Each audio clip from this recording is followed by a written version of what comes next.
चल जैते पगली दिल घबरा रहल बन के दुश्मन वाला गनिया भीड़ चलला रहल बन के दुश्मन वाला गनिया भीड़ चलला रहल।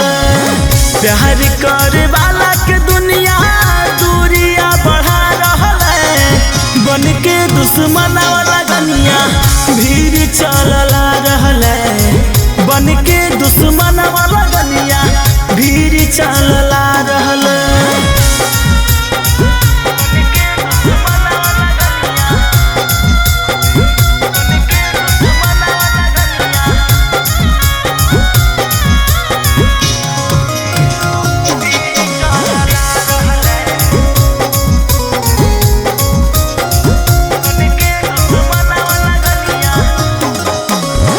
सोनवा के अंगनवा अब बजते सहनाई कुछ दिन के बाद होई जइते पराई।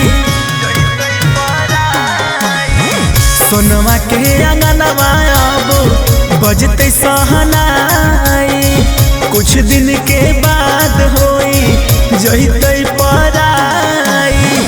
यही सोच सोच अखिया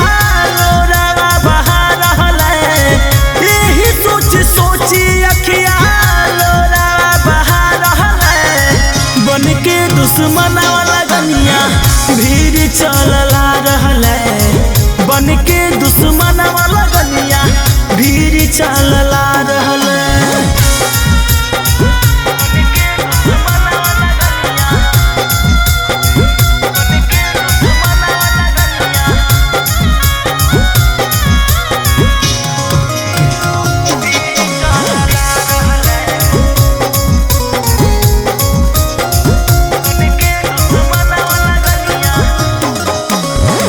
राजीव से दूर लेके जैते सहजनवा याद जब अइते नाही लगते तनिको मनवा। राजीव से दूर लेके जैते सहजनवा याद जब अइते नाही लगते तनिको मनवा।